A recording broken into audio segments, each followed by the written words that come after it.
So today, we're going to talk to you about Airbus AirSense and how we use Apache Flink to make more of the sky. Let us first start by introducing ourselves. So my name is Hassene Ben Salem. I'm the chief engineer of AirSense.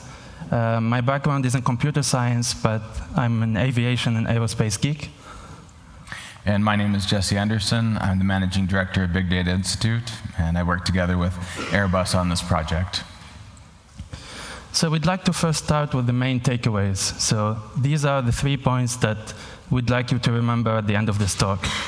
The first one is that at AirSense, we tackle really interesting and really challenging data problems.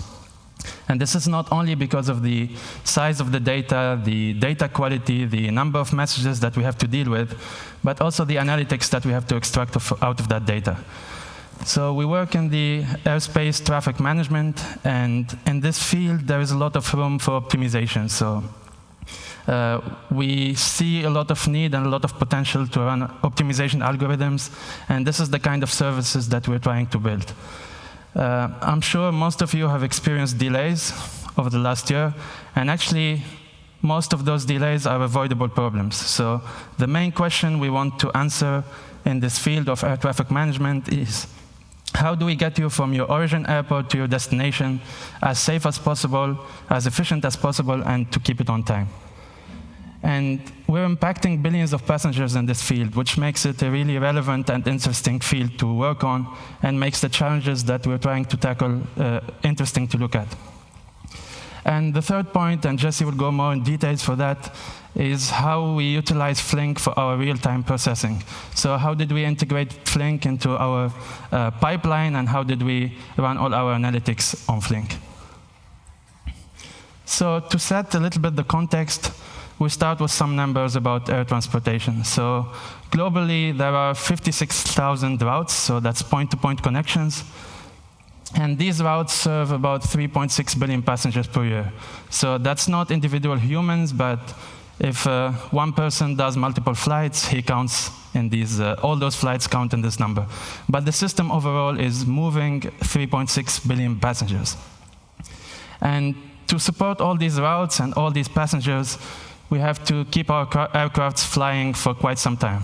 And I'm always impressed by these numbers that aircrafts are flying 69 million hours per year.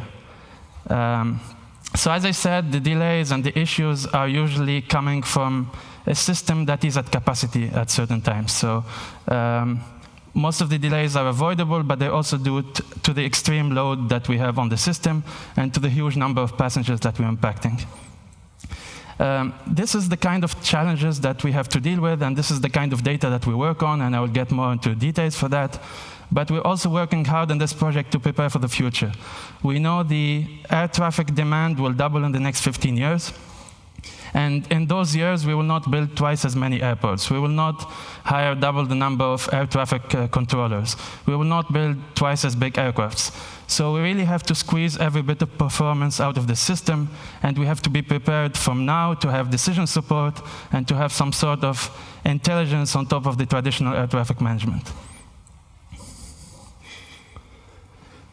So this brings us to our services that we're trying to build to support this huge demand and this increasing demand that we look at in the future. So the first thing is our real-time tracking and event detection that allows you to see any aircraft anywhere, anytime on the globe. So maybe not all of you know, but an air traffic controller, if he's sitting in his airport, for example, Seattle Airport, he has a relatively limited view on his airspace. He sees about 200 nautical miles around the airport, but he has flights coming in from all over the globe. So this kind of global air surveillance, air awareness system can have a lot of potential to help them make better decisions and operate the system more efficiently. And the second side of things is the analytics that we're building on top of this data and on top of this global aircraft position data stream. So we'd like to give our customers real-time actionable insights that they can use operationally. So we give alerts, we give predicted time of arrival, we give decision support in real time to help them reschedule, re-optimize their system, and to deal with the huge demand that they have. And And from this, we also push some KPIs and metrics that we believe are useful and that we deduce from watching the operational aspects of every single airport and every single flight information region. So what data do we use to build all of this? We deal mainly with aircraft position data. So we have other data sets like weather, like flight plans, schedules, and all that. But the main data set is aircraft positions. So we deal with ADS-B messages. ADS-B is an open standard. It's published on an open frequency. I will not go into too many details for that, but basically the aircraft volunteers its position information. These messages contain like the altitude, latitude, longitude, speed, heading of the aircraft, and then some meta information around the model of the aircraft, who's operating it, the origin, destination airport, and all that. And these extra payloads are quite valuable for the analytics that we're building on top of these position reports. And ADS-B was intended for mainly two use cases. First of all, to increase the global awareness of traffic. So before ADS-B, it was kind of difficult to know where every aircraft is and very difficult to optimize your system around that. And the second point is for separation between aircraft. So if a single aircraft knows where the other one is, it helps it better avoid conflict. At any certain point in time, we have between 10 and 15,000 aircrafts flying in the air. I picked here 12,000 as a sort of a middle sweet spot. And they push these position reports at 2 Hertz frequency, so twice per second, which brings us at about 24,000 messages per second. And this is the kind of scale that we deal with in this project. So as I said, ADS-B is an open standard. So any one of you can go on Amazon, buy a receiver for 15 euros, and start receiving this signal. But luckily, we don't have to do that ourselves, so we work with partners that bring this data to us. Here I have the two main ones, Ariane and Flight Radar 24. So Ariane is quite cool because they have a space-based ADS-B. So they launched a satellite constellation to capture the signal, then they push it to a ground station, and then we pull it into our platform.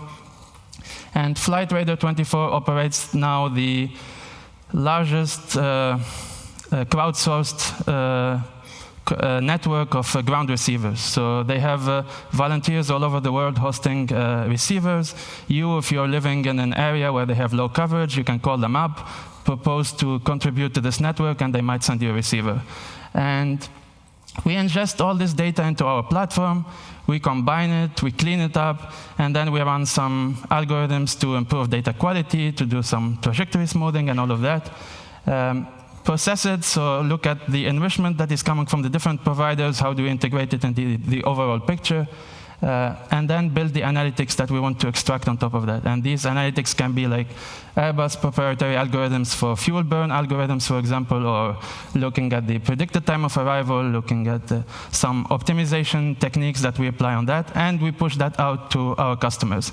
So we push both the stream of real-time positions, but also push alerts and events that are relevant for the air traffic controllers, basically, and the airports and the airlines. So what's the scale of this pipeline that I just showed? And here we're only looking at the real-time side of things. So we're not talking about all the batch processing, all the post-op analytics that we do that aim to do prescriptive analytics. So how should you change your operations in the future and all of that? Here we're showing mainly the real-time side of things. So I talked about 24,000 messages per second. We actually throttled that down to a more manageable size of data that is still representative. 2 providers, 5 processing steps, which brings us about 2 billion messages per day, or about 100 gigabytes. To summarize this introduction, so AirSense processes and analyzes aircraft position data in real time. And our goal is to help aviation customers operate more efficiently and improve the travel experience and better utilize available resources globally. All of this while keeping the environmental impact as low as possible and making the experience as enjoyable as possible and the whole system as efficient as possible. With that, I give to Jesse, and he will go more into the details of the implementation. Thank you. So one of the things that I've spent a lot of my time personally writing about is data engineering. As you go through and as you listen to talks, and the talks talk about, we did this AI model, we did this machine learning model, what they don't generally talk about is the data engineering that goes behind that. So I personally have been spending a lot of my time talking about, hey, if your company is failing or is not getting that machine learning model into production, more than likely you have a lack of data engineering in that product. And there's a minified URL there, tiny.bdi.io/why not. I would encourage you to read that, because in that post I actually made this meme because I want people to understand that data science only sits on top of the shoulders of the data engineers who enable that. So people often ask what that relationship between data engineers and data scientists is. That the relationship is a symbiotic one. That the data engineers hold them up, as Atlas does to the celestial spheres. And if you in your organizations don't have any data engineers, more than likely your celestial spheres aren't being held up. In other words, you won't be able to create good data product, have good data infrastructure. And that's one of the things that we focused on for this project, is to make sure that we had good infrastructure, good data engineering behind it, so that then the data scientists could start making these analytics. And this is what our project requirements, our general project requirements were doing. The team itself is mostly a business development team and a data science team. There aren't really operations people. There aren't really a lot of data engineers. So I came in and helped out with that data engineering side of things. But you notice there is that operations part that we didn't have as well. We'll talk about that in a second. So what we wanted to do is we wanted to focus on value creation. Now that value creation is really crucial because when you go to talk to your customers, generally operational excellence is not what your customers care about. They care about an analytic in hand. And that's kind of what we realized early on, is that we focused on value creation over trying to get into the operational game. And as a direct result of not getting to that operational game, we were able to focus on the data engineering, the data science, and we pushed that operations into the cloud. And in this case, we were using Azure. We also had a focus on low latency. And this is probably a key for all of you here at Flink, or those watching this video, is we're choosing Flink above other operational systems because of that latency. That micro batching system is just not viable for the latencies that we want. So what we wanted was a low latency. In this case, we want hundreds of milliseconds, not thousands of milliseconds or tens of thousands of milliseconds for a micro batch. We also needed that ability to scale up. And we're going to see in a second some of the scaling that we're going to have to do. But that scaling is crucial because we're going to have that doubling of traffic. We're going to have even more messages come through. But we also need to deal with geospatial data. Those of you in the room who've ever dealt with geospatial data know that it is very CPU intensive. So if we have all of this geospatial data coming in real time, it turns out that that's very costly. It's going to be very costly on the CPU. We'll need to be able to scale that out horizontally in order to keep up with the data in real time. And that's really crucial. We also have our enterprise SLAs. It was really important for us to keep that uptime. Although I talked about operational excellence, we can't have a system that's always down. We actually need to keep that system up. Otherwise, our customers can't either rely on that or can't actually use our system. Finally, we want an on-premises. We couldn't just put this entirely in the cloud. There were some customers that actually wanted to have this on-prem. And this is why we really focused on these open source systems, is that these open source systems could operate in the cloud and on-prem. Finally, we wanted to have data democratization. This is often a buzzword from executives of saying, hey, I'm just going to give the organization this access to this data and they can do that. Well, just doing that in and of itself doesn't really help out.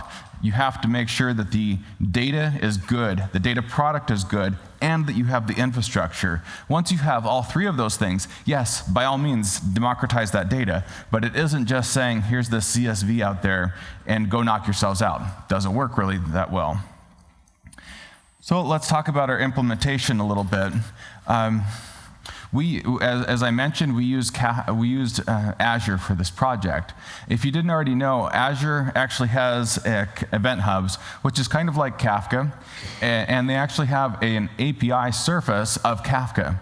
So what we did is we kept open APIs for this. We're using the Kafka API, and in the Flink code itself, there's no usage of an Event Hubs API. It is just using the 1.0 API of Kafka there. So this allowed us to get out of the operational game of having to deal with a Kafka cluster. It's interesting, but I'd rather have somebody else do that. I'd rather have somebody deal with the operational issues of that. Next, we use the Azure Kubernetes service and the container registry. What we didn't want to do is have to worry about, is it running? We use Kubernetes for that. The entire Flink cluster was spun up in Kubernetes. All of our consumer producers on the Kafka side are spun up on Kubernetes.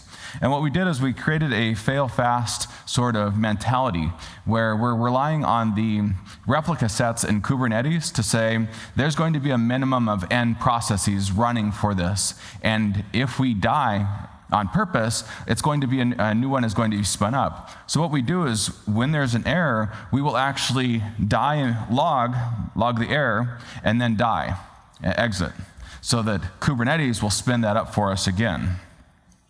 We also deal with various storage services. We're putting some of this data, obviously not all of the data, more point-in-time data into Postgres as a managed Postgres. We also have our blob storage, where as we bring this data out in real time, we are saving that into blob storage in real time as well. So if the data scientists want to run a query, they're 10 minutes behind what's happening now versus hours or days behind what's happening right now. We also, as part of this, did POC for these systems. And I'm going to guess that some of you are here not just as users of Flink, or you're probably coming here as, you're looking at Flink as a possible solution. So I'm going to save you a lot of time and a lot of heartache. I'm going to tell you, this is what we did. We did this POC. We looked at Flink, we looked at Databricks, and we looked at Azure Durable Functions. Azure Durable Functions was dirt cheap. Not going to lie, it was very, very cheap. But it couldn't scale, couldn't handle the statefulness that we needed. So it wasn't really viable there. We also have Databricks with Spark Streaming. Guess what? A micro batch in this case just isn't going to cut it. Our latency requirements were hundreds of milliseconds, which would be still less than the micro batching there. So it just wasn't going to work. And you may be thinking, well, I've heard of continuous streaming with Spark Streaming. Continuous streaming is very bare bones right now. You can only do map-only things. You don't have access to statefulness there. So it was really, why did we choose Flink? We wanted that low latency, and we needed that statefulness. And if you're looking for that for a use case or something like that, Flink was really that a really good, down the middle, very performant, and handled that statefulness for us. And that, in a nutshell, is why we chose Flink. So here's our data processing pipeline. As you can see, as you heard Hassene say, we have two providers. Well, what we have to do is we have to first ingest those providers. Now, those providers were giving us data in JSON, except it was craptacular JSON. It wasn't, here's this nicely laid out JSON. It was either JSON in this weird format or JSON that was compressed that has to be decompressed and various things done. So what we had to do is we had to take this and put it into a usable format. So that's the very first thing that we did, is ingested exactly as it came in, but having broken up each message into separate messages there. What they would give you was basically an array in JSON. And then we ETL'd that. And there was value in just taking that JSON and putting that into a better data product in Avro. So in real time, we are ETLing that from Avro, or from JSON into Avro. Finally, we normalized that data. And by normalizing that data, we were able to have a single way to bring in all n of these data providers. And there is value to that. You heard Hassene talk about the satellites. Well, what's the value of a satellite versus ground-based? Well, it turns out that you can't have ground-based ADS-B receipt over the ocean. It just doesn't work. So what you have to do is you have to have these satellites in order to give yourselves some views over the ocean. Or you have countries where there just aren't any receivers. Somalia, for example, there's this big gap there in Somalia. So what we want to do is, normally if you just went to one of these systems, you'd have this trade-off of one or the other. But with this normalization, we're able to say, here's the data from all these providers, use that same Avro format so we can work with that. Then we have our fusion. This is an algorithm that is proprietary to Airbus to make the information better, and it's a machine learning algorithm. Finally, we're doing some cleaning on that data. Here's another way of looking at that. So what we have is our data provider. It comes into that data processing pipeline that we were just talking about, and then we're creating further information on this. We're creating further value on this. This is what we want to do with our data. Just points. As you're about to see with airplanes, just these points are of some value. But what's of major value, what's of much more value for us is either business on the business side or on the tech side or even the data science side is what actually happened. And that's what that event tagging is. It's machine learning algorithms that are taking all these points in time and then creating derived information out of that to tell you exactly what that plane is doing by looking at the individual points. And from there, we can actually drive even further analytics to say a plane did this rather than a plane was right here at this altitude. Just knowing that point in time is not very valuable. Knowing what happened, knowing the analytic, that is what's valuable. And going back to that statefulness, without statefulness in Flink, we can't do this. We have to have that statefulness in Flink in order to say, here's what our tag is. So a few learnings. Let me share this with you once more. Our micro-batching just isn't going to work. If you have a low latency requirement, micro-batching, if you don't know it, can be 1 second, can be 10 seconds. But if it takes 1 second of micro-batching, then you have to wait for the actual processing of that microbatch. So whatever your microbatch is, it's whatever microbatch time plus processing time. So if that's 1 second, you could be as much as 2 seconds away from what's happening. That was not going to cut it for our particular use case. We also wanted to have our cost estimates. Frankly, some of the costing and pricing on the cloud, Azure in this case, I would say AWS and Google Cloud are guilty of this as well. We spent more time trying to figure out how much it would cost, sometimes than writing the code. And that was really just a crazy thing that we need better costs, better ways of costing. For example, on event hubs, you're charged based on throughput units, but it was really difficult to figure out what a throughput unit is.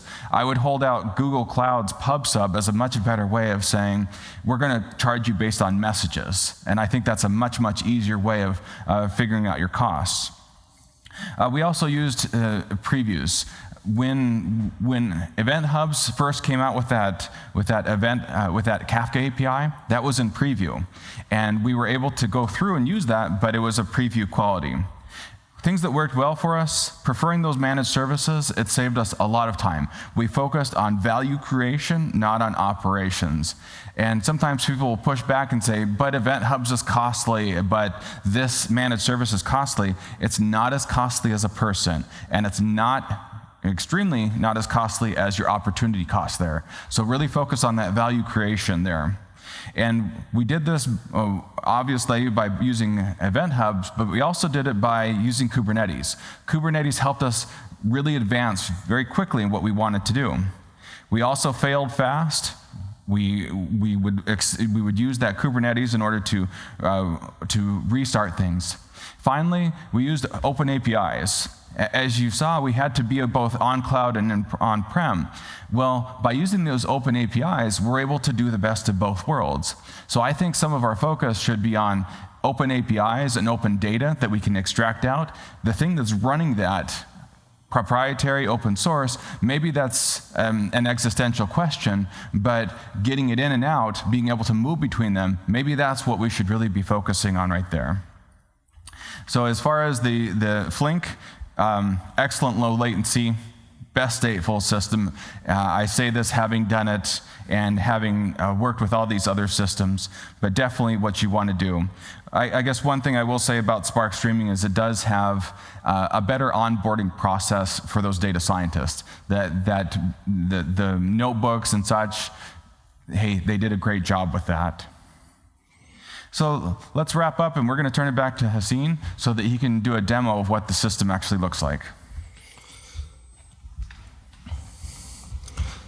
Since we talked a lot about this data, I just wanted to show you what it looks like. And maybe for the aviation enthusiasts, it will look interesting. So 3 things to look at in this view of the world. And what you're seeing here is the individual aircraft position data, and then 20 minutes of track behind that. If you compare the traffic here in the US to the traffic over China at the right, you will see that traffic over China is a lot more structured, and this is really interesting to look at. So you see, this is easier to manage, but it comes at a cost. And this is the kind of things that we like to study. So the cost of it and the penalty is that it's operating at lower capacity. So you'd like to utilize as much as possible of your airspace as you can. Here over India, you can see like some of the busiest routes in the world, and the Wi-Fi connection is not great here, so the images are not loading, but this golden triangle is one of the busiest routes that exist on the planet. And over here, this is what Jesse talked about having satellite coverage. So before we had the satellite ADSB, we couldn't see this transatlantic routes. And historically, the people in charge of safety over this region would enforce higher separation constraints between the aircraft. So in a normal airspace, we would be looking at 5 nautical miles. Here it can be 10 to 100 nautical miles of separation. And this is one of the areas that we're working on now, trying to influence the regulators to look at the level of coverage that we can offer there, the level of analytics that we can, and decision support that we can offer, and see if we can squeeze down the separation between aircrafts and offer more capacity over this transatlantic track. And I wanted to also show you, and I'm not sure if it's going to work, considering the Wi-Fi speed, but basically we have also ground coverage, so we don't only see the aircraft in the air, but we also see it when it's going to its individual gates. So for example, in Seattle Airport, we have quite decent ground coverage, and we can see the individual gate assignments where the aircrafts are parked, and we can offer ground decision support as well, using the same data, using ADSB data. We also interact with this data in 3D. And here again, it's not loading great, but you see the tracks here, and what I wanted to show you is for example, if we go to London Heathrow Airport, here the blue ones are the flights departing, and the red ones are the flight arriving. If we're lucky enough, we would see something like this. I took a screenshot from that visualization. We can see the holding patterns. So those loops that you see are how the airport puts aircrafts on hold to keep them waiting before they can land on the runways. And we talked about capacity bottlenecks. This is a great example. These kind of holding patterns, you see them quite often over Heathrow. And this is one of the areas that we're working on. First of all, to predict them, to understand under which conditions they happen, weather condition, operational conditions, and the global view of air traffic, and then offer better ways to optimize those, how they stack the aircrafts and make them wait. So to summarize this whole talk, we talked a lot about AirSense and the products that we're providing, so the real-time capabilities, the real-time decision support that we're striving to offer to ANSPs and the aviation stakeholders. We also talked that aviation impacts billions of users, billions of passengers every year, and the future demand will require this kind of digital services, and there's a lot of potential to have great benefits. And we also wanted to highlight that Flink is at the center of all of this, so it's powering almost all of our real-time analytics. Not the batch yet, we're still looking into moving some of that, but Flink is basically our streaming engine. Thank you. So you mentioned that you have like low latency requirements and you do fusion from the two different ADSB sources. So I'm assuming that the latency of the satellite-based ADSB is much larger than the terrestrial-based. So how do you do this fusion while avoiding the duplicated messages? Actually, we have better latency from the satellites in some cases, so it's not always the truth. So we have different regions and different latencies based on how we get that data. And then your second question was around dedupe.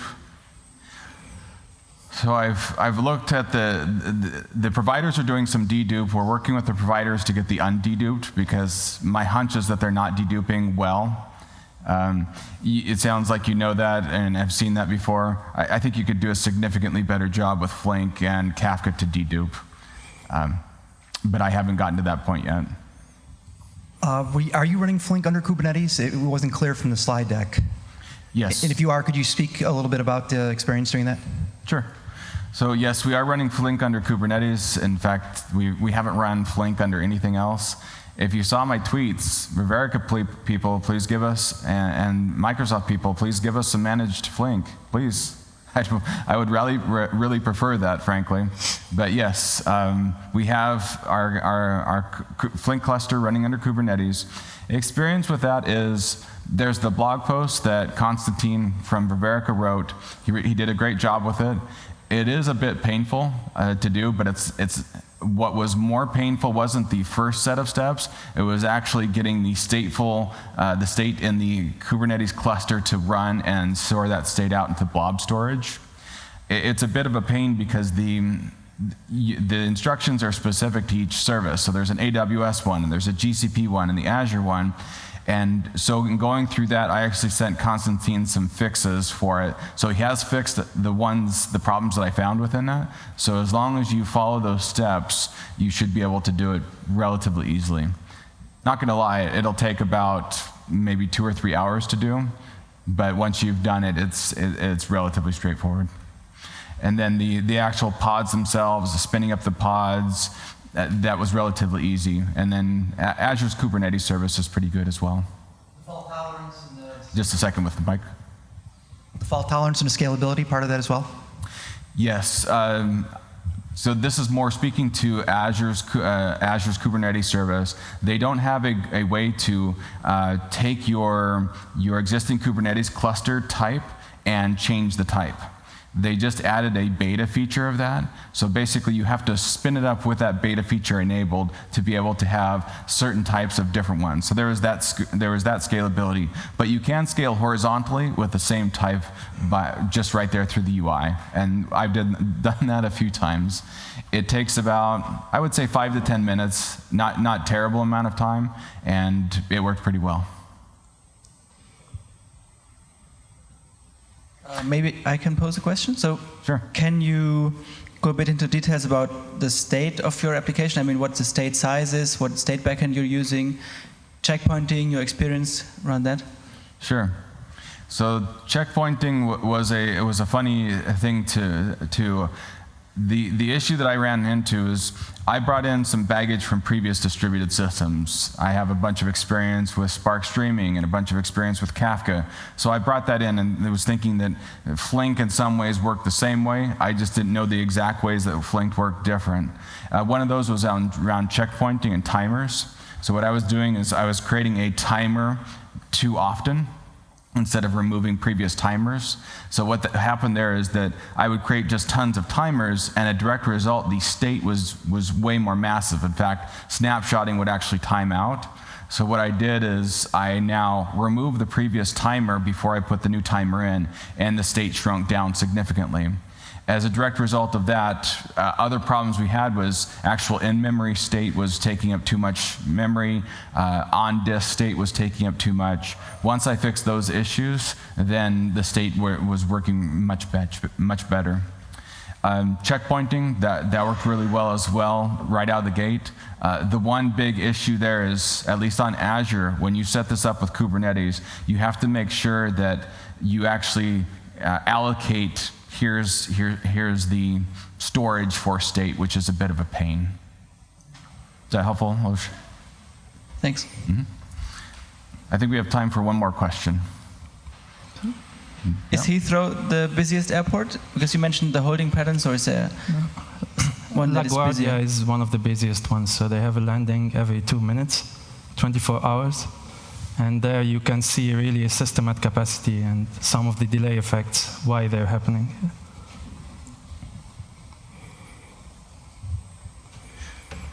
Okay. All right. Welcome, and Thanks, everyone.